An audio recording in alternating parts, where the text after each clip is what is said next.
रवाना गांव पहुंचे एआईएमआईएम प्रदेश अध्यक्ष शौकत अली, विपक्ष पर साधा जमकर निशाना। मुरादाबाद के ग्राम कुरी रवाना एआईएमआईएम प्रदेश अध्यक्ष शौकत अली पहुंचे। मंच पर बोलते हुए शौकत अली ने समाजवादी पार्टी, कांग्रेस, बीजेपी पर जमकर निशाना साधा। उन्होंने कहा कि समाजवादी पार्टी की सरकार में मुजफ्फरनगर दंगा हुआ और कहा जब बाबरी मस्जिद शहीद की गई, किसकी सरकार थी, याद करो, मुसलमानों। और कहा मुरादाबाद ईदगाह में 1980 दंगे का भी जिक्र किया और उन्होंने कहा बीजेपी सरकार में मुसलमान की हत्या की जा रही है, कभी गो किसी के नाम पर तो कभी दाढ़ी देखकर उनकी हत्या की जाती है। देखिए, मैं लगातार पूरे उत्तर प्रदेश में पार्टी के संगठन को विस्तार देने के लिए मैं जगह जगह कैडर्स प्रोग्राम, नुक्कड़ सभाएं और बड़े प्रोग्राम, हर तरीके के प्रोग्राम से मैं कर रहा हूं। बनारस से बलिया, गाजियाबाद से गाजीपुर तक।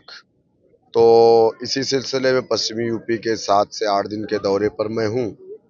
तो अब सामने जिला पंचायत का इलेक्शन है, 2027 में विधानसभा का भी इलेक्शन है अल्हम्दुलिल्लाह। तो हम अपनी तैयारी कर रहे हैं और लगभग हमारी 70% तैयारी मुकम्मल है। क्या मानते हैं कि 2027 के चुनाव में किस तरह से क्या करने की पार्टी बनी जाएगी?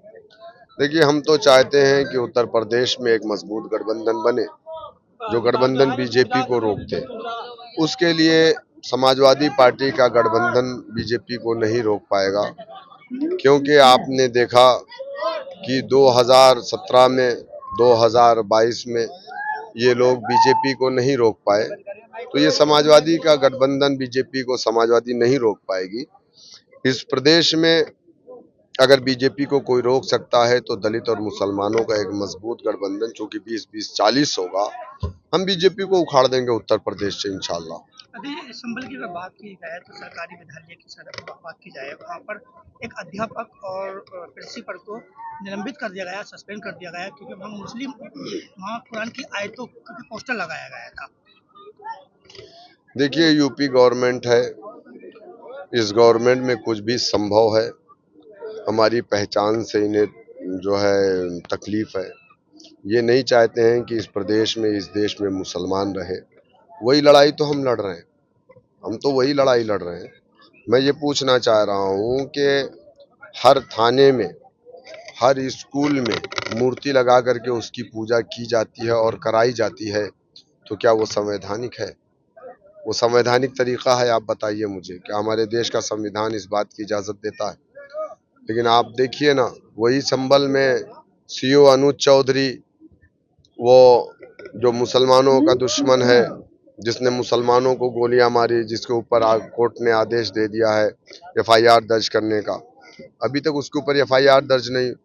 वहाँ पर जब हिंदुओं के कोई त्योहार होते हैं और कोई उनके अपने जुलूस निकलते हैं, तो उसमें वो गदा लेकर के आगे आगे वर्दी में जबकि है, और मंच पे भी जाते हैं और वहाँ पे जाके नारे भी लगाते हैं जीएसआर के। तो ये बताइए कि ये संवैधानिक है? नहीं है। गठबंधन क्या यूपी में किसी पार्टी से होगा 27 में? देखिए, हमारी तो कोशिश है कि हम उत्तर प्रदेश में गठबंधन में जाएं और मजबूत गठबंधन बने। हमारी कोशिश है। यूजीसी का मुद्दा चला, हालांकि कोर्ट ने उस पर जो है विराम लगा दिया है, आपकी क्या प्रतिक्रिया है? जब उस पर लग गया तो अब उस पर क्या प्रक्रिया मैं दूं? जो मामला सुप्रीम कोर्ट में है, उस मामले पे मैं क्यों बोलूं? अध्यक्ष जी, महाराष्ट्र में आपका गठबंधन बीजेपी से भी हो गया है, इस पर क्या कहेंगे? किसने आपको बोला? ऐसी चर्चाएं चल रही है। व्हाट्सएप यूनिवर्सिटी की खबर पर आप यकीन मत करिए। हमारी एक कारपोरेटर ने बीजेपी की जो मेयर बन रही थी, तो उसमें उसने उसको सपोर्ट किया, हमारी पार्टी ने उसको पार्टी से निकाल दिया। लेकिन मैं सवाल कर रहा हूं कि जो 10 विधायक समाजवादी पार्टी के बीजेपी के राज्यसभा एमपी को वोट डाले थे, उनको पार्टी, समाजवादी पार्टी अब कब निकालेगी? अच्छा जी, हिजाब वाली महिला मेयर बनी है, क्या करें? ये तो हम तो पहले से कह रहे थे बनेगी और बन गई अल्हम्दुलिल्लाह। हमारे कायद ने पहले ही कहा था, और एक दिन उत्तर प्रदेश की मुख्यमंत्री भी हिजाब वाली महिला बनेगी। जब 11% वाली एक महिला, एक दलित महिला, जिसके बारे में लोगों ने कभी सोचा नहीं था, लेकिन मैं सलाम करता हूं दलित भाइयों को जिन्होंने मुत्तहिद होकर के अपने समाज की एक बेटी को उत्तर प्रदेश का 4 बार मुख्यमंत्री बनाया था। तो हम तो 20% है उत्तर प्रदेश में। इंशाअल्लाह आज नहीं तो कल हमारे कौम की भी एक बेटी जो हिजाब और नकाब में होगी और उत्तर प्रदेश की मुख्यमंत्री बनेगी। पड़ोसी राज्य की बात कर लेते हैं, उत्तराखंड के अंदर यूजीसी लागू 1 साल हो चुका है, जिसमें कि 3 तलाक, हलाला, इद्दत जैसे पूर्ण प्रतिबंध लगा दिया है। क्या इस तरह का कानून यूपी में आना चाहिए? गाजियाबाद से गाजीपुर तक, बनारस से बलिया तक उत्तर प्रदेश है, उसके आगे की बात मैं नहीं करता, क्योंकि मैं पार्टी का राष्ट्रीय अध्यक्ष नहीं हूँ। आप उत्तर प्रदेश की बात पूछिए तो मैं बात करूंगा, वरना नहीं करेंगे। आगे काम रहेंगे आपके? जीतने के बाद इसको स्कूलों के बारे में सोचना है और गांव की सड़कों के बारे में देखना है, कहाँ सड़कें कैसी हैं, टूटी टूटी सड़कें बहुत हैं आजकल, और गन्ना विभाग के बारे में भी देखते रहना है, किसानों के बारे में सोचना है थोड़ा। और तो ये आपने इस पार्टी को ही क्यों चुना? इस पार्टी में एक तो एजुकेशन पर्सन ज़्यादा हैं, ओवैसी साहब खुद एक पढ़े लिखे हैं, वहाँ से अमेरिका से वो लंदन से पढ़ के आए हैं एक तो वो, और मैं उनके काम करने की नीति भी अच्छी तरह से हैं और विकासशाली के। क्या अपील करना चाहेंगे लोगों से आप, क्षेत्रवासियों से? मैं लोगों से यही कहना चाहूँगा कि पढ़ा लिखा इंसान देखें आप अपने लिए, आगे भविष्य में पढ़े लिखे लोगों की ज़्यादा ही पकड़ होगी आगे जाके, यही कहना चाहेंगे। जी, आज यहाँ पे किस पार्टी कौन अध्यक्ष पहुँचे हैं यहाँ पर? यहाँ प्रदेश अध्यक्ष शौकत अली जी आए हैं, उनका उद्घाटन अच्छी तरह से करा है हमने, और अच्छी तरह से ही करते रहेंगे आगे से भी। और क्या कहना चाहते हैं कि आगे चल के किस तरह की राजनीति में आप कदम रखने जा रहे हैं? तो आपका जो बैकग्राउंड है वो राजनीति में क्या है? बैकग्राउंड हमारा पहले से राजनीति में अच्छा है। पापा हमारे जिला पंचायत रह चुके हैं पहले सन 2008 या 2009 के टाइम के, उसके बाद MP का इलेक्शन भी एक बार लड़ा है, तो राजनीति हमारी बैकग्राउंड अच्छा है, पहले से ही अच्छी तरह से रहे हैं राजनीतिक में हम। प्रधान भी हम गाँव के रहते हैं हर साल, हर बार, हर बार की तरह। तो अब क्षेत्र में आप घूम रहे हैं, किस तरह का रिस्पॉन्स मिल रहा है? क्या रिस्पॉन्स अच्छा मिल रहा है, पहले से ज़्यादा मिल रहा है। पार्टी में ज्वाइन होने के बाद कुछ लोग हमसे मुखालिफ नहीं थे पहले, अब AIM की वजह से और ज़्यादा मुखालिफ हो चुके हैं। मुसलमान लोगों की ज़्यादा आबादी हमें मिल रही है इस बार।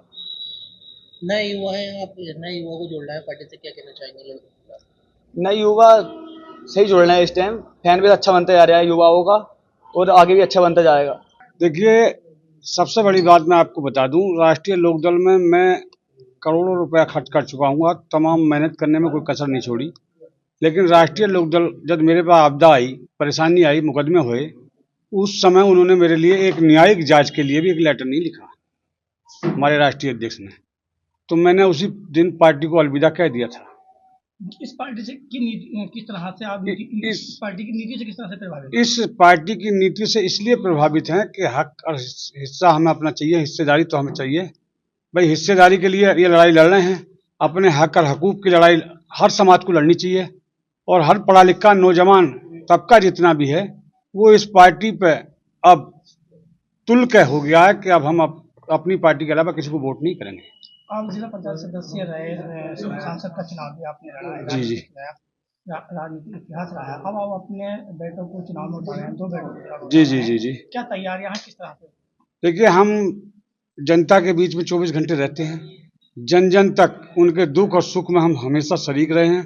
उनकी किसी भी हालात की कोई परेशानी है, जिस हालात में भी जिसने जिस टाइम याद किया उस टाइम हाजिर हैं। और जहां विकास का मामला है, जब मैं जिला पंचायत मेंबर रहा, तो मेरे क्षेत्र की जनता खुद बता देगी, आज भी नाम से जानती है कि भाई विकास किसी ने किया है तो वो मतलूब ने किया है।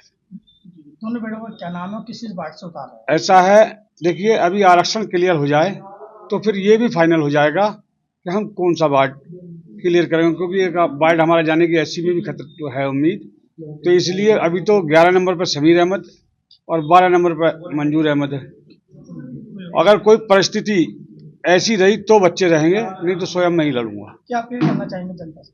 जनता से ये अपील है कि भाई अगर हमारी कहीं कोताही या कहीं गलती या कोई खामियां रही हैं तो उसे दूर करते हुए और हमें अपने गले लगाने का काम करें और हमारे साथ कांधे से कांधा मिला के चलें।